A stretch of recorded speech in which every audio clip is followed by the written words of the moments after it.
Bro, I want some pizza, man. Welcome back to the channel, or if this is your first time, hi, how you doing today? Yo, it's been a bit. It's been a bit. My wife and I went on vacation, or should be back to the old grind of attempting to get as much content out before winter. Figured I'd take the long way home from work, so that way I could do a video today. Last weekend we went to Blue Ridge Rock Fest for vacation. It's a rock festival that takes place in Virginia, and it's at the Virginia Motor Speedway, I think, or something like that. It's in Alton, Virginia. So, and for us, that's about like a 10-hour drive. So we had to leave. We only went for one day. I think it's a 4-day festival. We only went one day. We left one day before, saw the concert the next day, and then the day after we drove home. So, but basically, I figured I'd give you guys a recap of like how Blue Ridge was. Surprisingly, there was actually a lot of different types of genres of music there. Like, for example, Oliver Tree was there, the guy who went viral on TikTok for the banjo, or no, I think he plays steel guitar, or is it banjo? Either way, he made a song on TikTok that got really popular, and I actually like the song. It's not bad. But basically, I'll break down how our trip went, how the vacation was. Surprisingly, this is one of our most successful vacations. It seems that my wife and I have very bad luck when it comes to taking vacations. So we were expecting the worst, and we actually got, you know, like a not bad vacation. So starting out the day before the concert, so we left on Friday. Our day was, or no, we left on Thursday. Our date was on Friday. We left Virginia on Saturday. So when we left Thursday, you know, the drive was kind of uneventful, which is good. It's bad to have some sort of eventful drive, I have come to realize, but the drive there wasn't that bad, you know, 10 hours down. Once we got to, like, what was it? I think we literally got to, was it Virginia when we stopped for dinner or something? We got to a Chick-fil-A, and everybody's accents changed, for sure, you know, everyone's got the nice southern accent, which, you know, I'm not making fun of it. I'm not making fun of it at all. I'm just saying it was a very distinct change when we when we got down south. So, but bruh, everyone in Chick-fil-A was so rude. I don't know if it was because we looked the way we did or what. I mean, to be fair, we just went down south to a Chick-fil-A is like a religious restaurant, and I was wearing sweatpants with a pentagram because it's part of a band's logo. So, but like, for context, my favorite music genre is metal and death metal and gent and progressive. All types of metal is my favorite genre. I listen to just about anything though. So, but yeah, dude, everyone was so rude when we got there. Like, when we were going through West Virginia, everyone was so nice. But as soon as we got to Virginia, I don't know what changed, or, you know, we just got a bad batch of people a couple of times. But bruh, everyone was so rude. So, but then after that, you know, it was pretty uneventful. We got to our hotel at pretty good time. Wasn't that bad. And then the concert was the next day. So the festival grounds actually was not bad. The layout was actually pretty nice. There was like, it was kind of like rolling hills a little bit. I come from doing a lot of Warped Tours in Detroit, and for everyone who doesn't know, the Detroit Warped Tour takes place basically on a giant parking lot. So it's just blacktop and pavement, and it's flat, and there's no tree coverage or anything. So it was always really freaking hot. So, you know, it was a nice welcome change. You know, there was like rolling hills.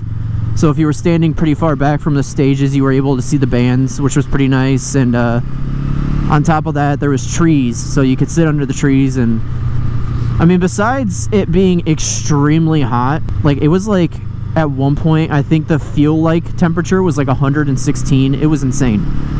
But there was trees, there was water stations, partially. We'll get to that. And yeah, I mean, the place isn't bad. To pretense how my day went, I completely understand. You know, I am very well aware of how the overall experience of Blue Ridge Rock Fest was received by the people who attended. I am completely aware that the rest of the days, other than the day that my wife and I went, were complete ass and terrible. I am also very well aware of how the staff treated a lot of people who went to Blue Ridge. So we'll get to that. Don't trust me. We will get there. So for our day, the way that they handled it, so we basically, our hotel was an hour away, by the way. We couldn't get a hotel any closer that was affordable, dude. Our hotel already was expensive, so we had to get a hotel an hour away from the place, which kind of sucked, but you know, we did what we could. Honestly, it wasn't that bad of a drive to the hotel. So the way that it worked is they didn't have like a parking lot for you to park at and then like leave your car. They had separate lots that were like not near the place, the venue, I guess. You parked there, and then what you do after that is you have a shuttle pass that you have to purchase. So it was like free parking technically, but they make you buy a shuttle pass and they shuttle you from the parking lot to the venue. And when we got there and we initially got in the shuttle, it was actually really nice. I mean, we walked right on. It was not much of a line. We got right to the venue, and there really wasn't much of a problem. The line to get in to Blue Ridge was quite ridiculous. It was big, but honestly, it's the biggest festival I've ever been to, so can't really complain much. But yeah, so the line there. You cocksucker! You see, wait, oh, that's the bus stop. Okay.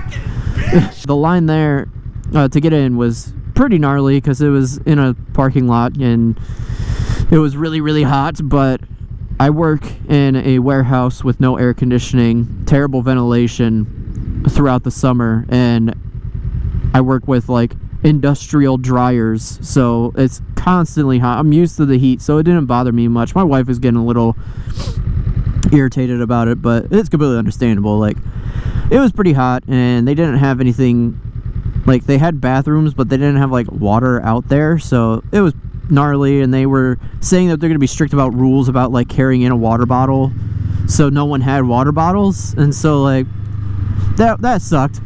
But and they ended up not being super like strict about their rules, which was kind of weird. And so I was like, why not care? But like, I don't know, whatever, you know, I'll look past that. That's what, it's fine. I understand strictness, but then not enforcing it is just kind of silly. So we didn't honestly wait there for that long. And the unfortunate part is that while we were waiting in line, bands already started playing, which kind of sucked.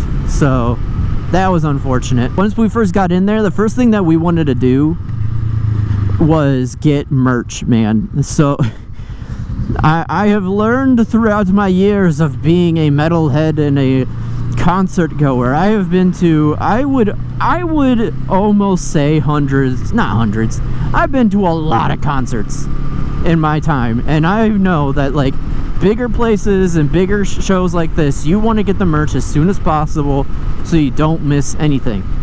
And the line is not going to get any shorter. As much as you want to think, it's not going to get any shorter. So we jumped into the merch line, and bruh, that was brutal.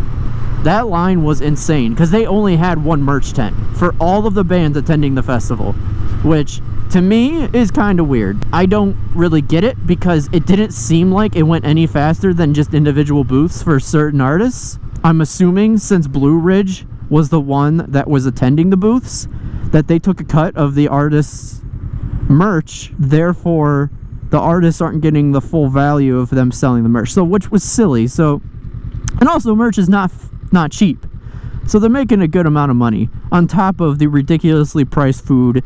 And if you wanted to get a separate water bottle than something that you brought in, you didn't have anything to fill at the free water stations when they were, you know, active, which we'll get to, then that was also expensive. So the merch line was insane, super long. Guess what? You know, once we get it, we don't have to worry about it anymore. We're not going to miss anything. So we sat through it.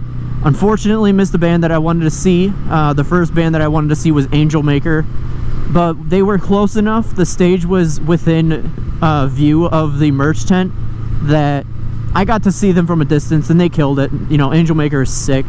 I never really listened to them much before Blue Ridge. I listened to a few of their songs and I think one of their albums. That was a dope scooter. They killed it, dude. It was sick. It was a dope opening band, you know, got the energy going. So unfortunately didn't get to go close to them, but that's fine. The way that they had the merch booth set up was I don't know, man. I was trying to be optimistic, but like looking back at it, like it was a mess, dude. The way the line worked was terrible. So, but you know, I just looked past it. So we got up to this lady, and initially she seemed really nice. They were yelling at the line to make it go faster. They're like, make sure you either take pictures of the items that you want, so we could, you know, zip through it, because there's a lot of stuff for us to remember. We're not going to remember what you were asking for, so just take pictures of what you want. We'll get the size that you want, and we'll get you on your way. And so I was like, okay, sick. And so, but like on the wall where all the merch was displayed, they each had like a number. So it was like, oh, number 2 is this certain t-shirt. And so I was like, oh, sick. So I'll just write down the numbers and the sizes that I need. So why would they number them if they didn't have a system in place of which you can just type in the number and then have it? Oh, and also there was no cash. No cash at the venue. You weren't allowed to pay with cash, which I don't care about that much, but I know that it's extremely inconvenient for a lot of other people, because most of I get direct deposit, so that doesn't bother me much. But so, which means that they are 100% taking electronic payment. Therefore, I thought they were going to have a system for, you know, their merch booth, which they didn't. I wrote down the number, and then the lady was like, oh, I don't know what these mean. And I'm like, it's on the wall, so this one's that shirt. And so already I was frustrated because I had to get a few items, because there was a couple other people that I was buying for who weren't at the show that I was bringing stuff home for. And she ended up charging me for everything that I wrote down, but she missed one of my t-shirts, and we didn't realize it until we got out of the line, when we already sat there for like an hour and 15 minutes. So we went to go fill our water bottles, and we walked back, and we were checking my bag, and we didn't get the t-shirt. It was one of the ones that I wanted really bad. It was like one of the main reasons I went, which was a Knocked Loose t-shirt, which, shout out to Knocked Loose, they're fucking sick. And so my wife, I love this side of my wife a lot of times, but a lot of times it could get us in trouble. But you know what, I don't care. I am extremely antisocial. I'm terrible with conflict. I hate talking to people, so I am just the worst in these situations.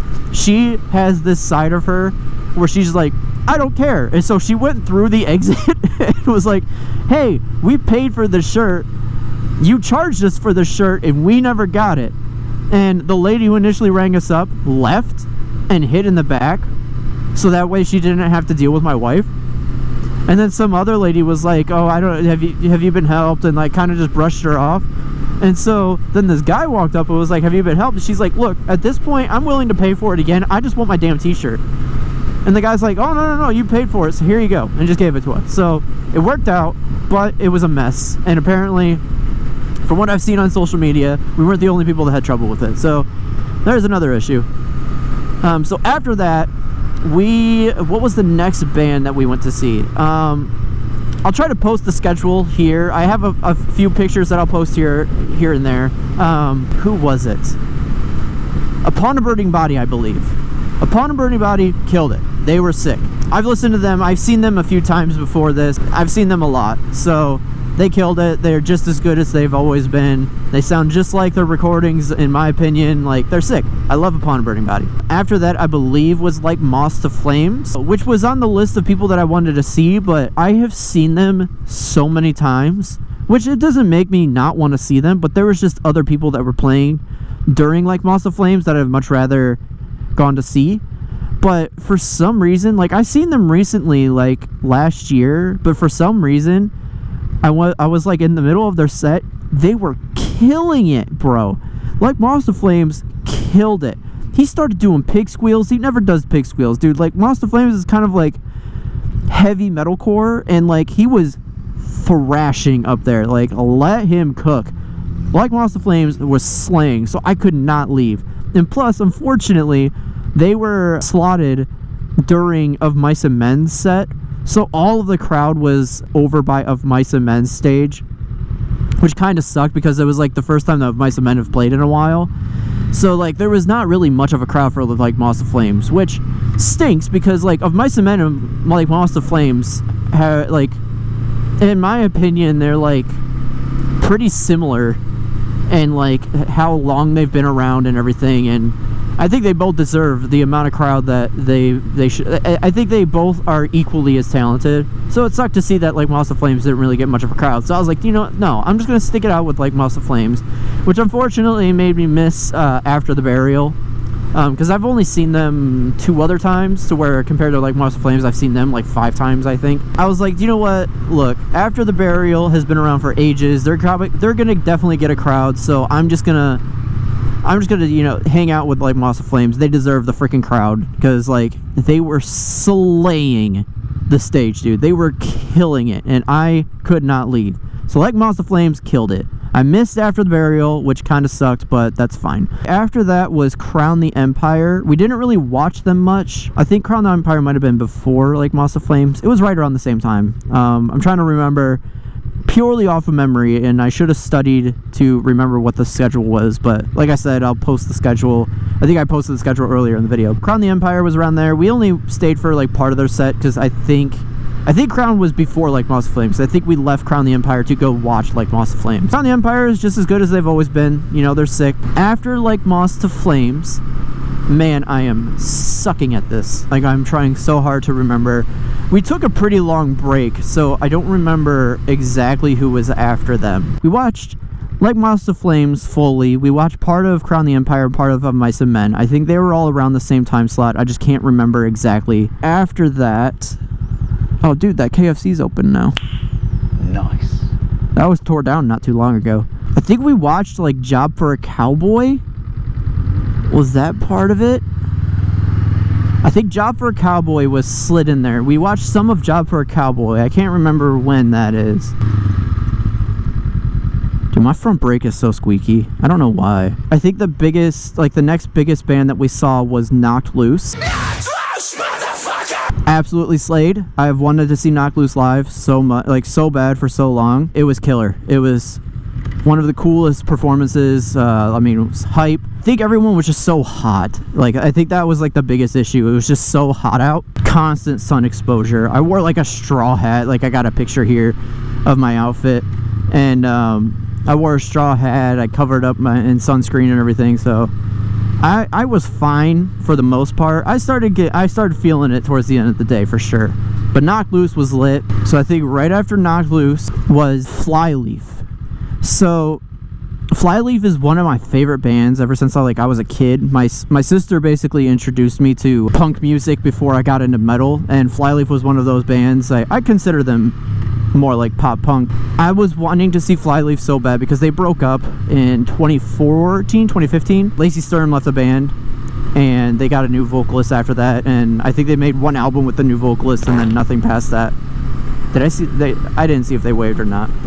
And so I really wanted to see it. This is like basically their last year. They're going to be performing live with Lacey. And so I was like, dude, I need to see her.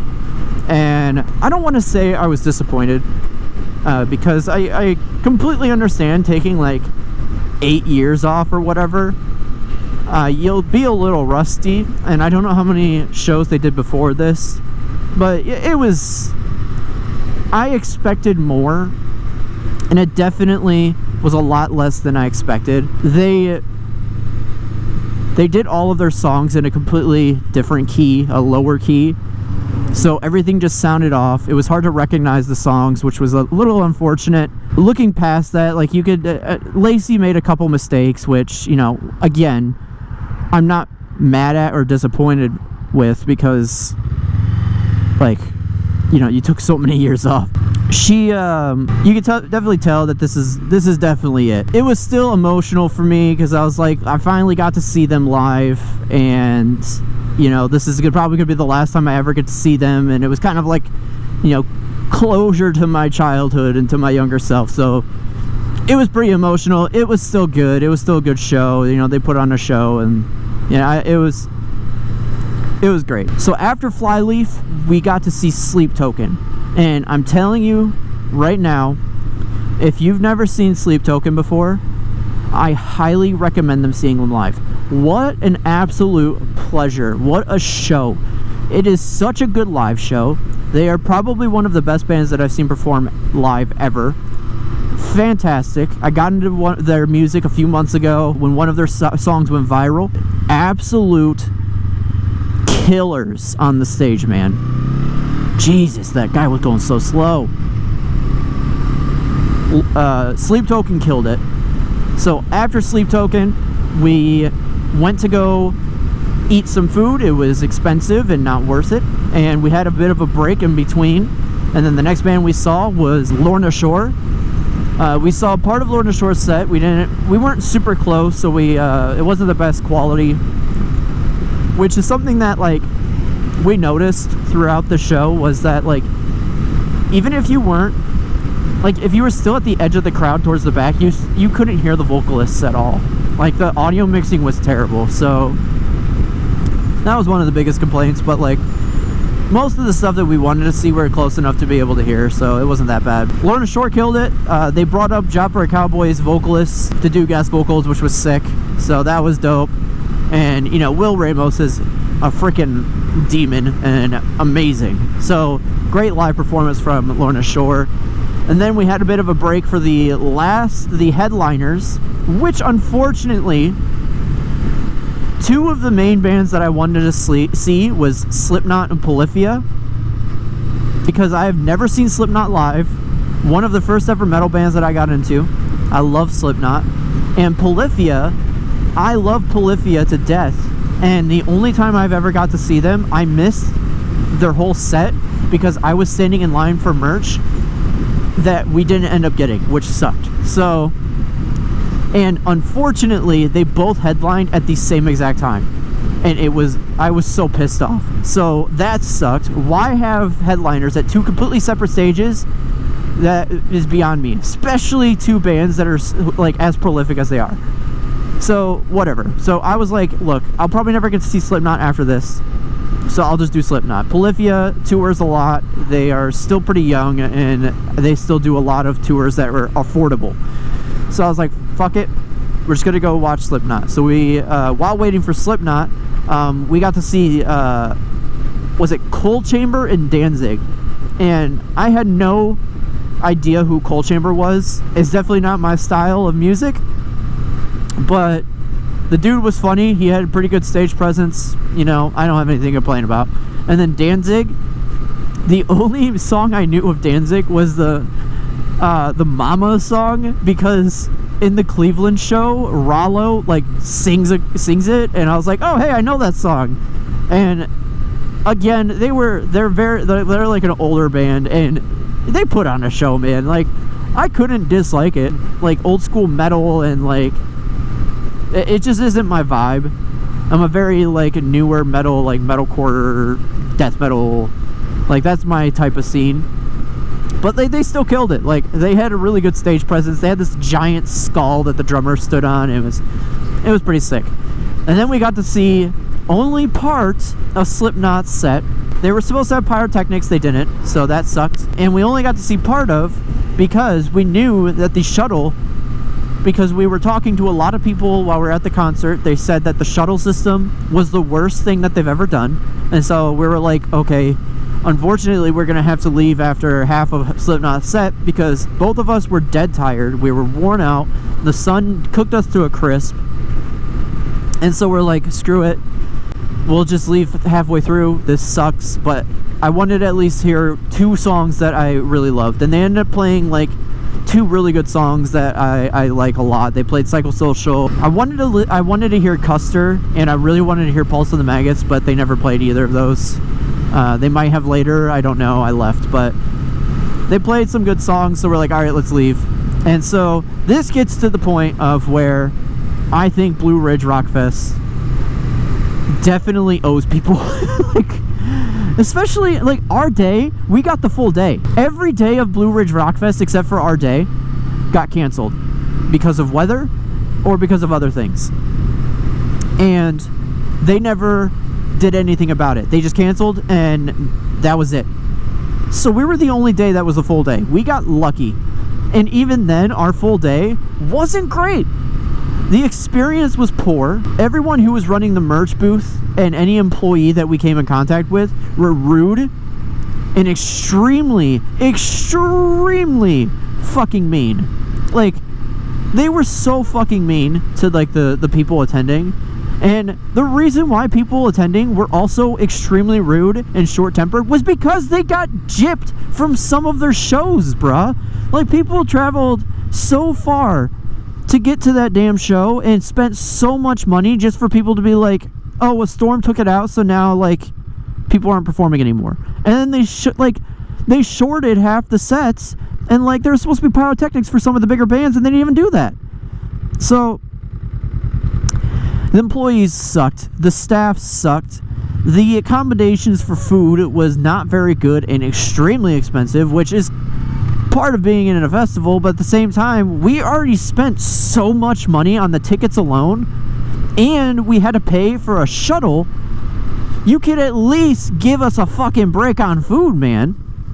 You know, like, it was insane. So we were the only day that was successful, which sucked. Oh dude, I'm stuck behind school, people. Oh, this sucks. What are we doing? What are we doing? Oh my god. People are idiots, man. So while we were talking to people, we come to realize that we were the only day that was, you know, played the full show, and we got our full sets, which sucked. I could not imagine buying a full pass for like all weekend and then only being able to get one full day out of the experience, and on top of that have our campsite completely destroyed by a storm and like nothing be done by the staff and or Blue Ridge themselves. Insane. That is insane to me. I still don't know if there is going to be a refund for the people who bought passes and didn't get to see any of the bands. I still have no idea. They never posted it. They said they posted it the day of one of the shows, but then they took the post down. So, don't know what that means. Yeah, all in all, I believe that a lot of people are saying that Blue Ridge was just a huge flop. We fortunately got the better day, which, you know, it sucks because, like, we had a good experience. Like, I think just because, like, our vacations before this have been so poor that, like, this experience was better than poor, so we had a good time. But even then, like, if this was just somebody, like, who has never been to a festival before, this is a poor example of what a festival should be. And it was unfortunate how it was handled. But mission success. The vacation was a success. I think we got most of our money's worth. There was oh my god, the shuttle afterwards. I forgot to talk about the shuttle afterwards. Dude, so we waited. So again, like, to pretense, our hotel was 2 hours away. We waited in line to get to the shuttle, which was 20 minutes away, via bus. If we walked, it would have been a 2-hour walk, or 4 hours, I don't know. It was like a 2 or 4 hour walk. We waited 2 hours and 45 minutes in line to get to the bus, to drive 20 minutes away to the shuttle, to drive an additional hour to get back to our hotel. We didn't get back until like 3 in the morning, bro. It was terrible. And apparently that was the best version of that. Apparently the shuttles were worse than that all weekend. So, bruh, I don't know what they were doing. And also on top of that, the staff was so fucking rude the whole time when we were standing in line. I was in hell. It was hell. Here's a picture of the line. It was hell, and it was terribly organized, and no one knew what they were doing. So again, our experience was mostly positive, but the negative parts were really bad. And it's a terrible example of what a festival should be on a good day. The rest of the days were bad. So this is a shout out to everyone who didn't get to see the bands that they wanted to see and who had a terrible time at Blue Ridge. I am so sorry that I had a good time, mostly, and I hope you guys get your refunds if you went to Blue Ridge, because, bruh, seeing the videos of the aftermath of like everything, gnarly. So yeah, that was my vacation. It was good for us, and I'm hoping that everyone else who had a poor time at least, you know, gives us props for at least having a good time, because we got lucky. And I hate feeling that way, but at the same time I'm also just glad that like it worked out, because we are penny pushers, man. We have planned this for a while, and it was a big expense to us. So, and I couldn't even imagine anyone, like, if I was in my position and then had, like, if we went Saturday instead, I would be beyond angry. I would be so angry and defeated. So, like, again, shout out to everyone who did not get to see their bands, who had a terrible experience at Blue Ridge. I'm so sorry. But we had a good time. Vacation was success. So yeah, I figured, you know, do a video about catching up on Blue Ridge and where I was. I'll try to do more regular videos again, but for now I think I'm gonna call it here. I'm almost home. This is probably gonna be a very long video. I apologize, because I was talking basically the whole time. But hey, if you're watching to the end, everybody, we're at 200 subscribers. That's sick. Thank you so much. Make sure you like the videos. Comment down below, what type of music do you like? What type of bands do you like? So I could check them out if it's something I haven't heard of. That'd be sick. And on top of that, you know, I had a few shorts and TikToks, you know, get a lot of traction. I appreciate you guys for viewing. If you're a subscriber from those shorts and you're watching this video, you know, again, leave a like down below. Let me know how you feel about the long form content compared to the short form, and tell me what TikTok you'd like. So thanks again, guys. I'm gonna call it here. I hope everyone has a great day, night, evening, morning, whatever time you're watching this. I hope you're having a good one, and stay safe. I'll catch you guys next time. Deuces.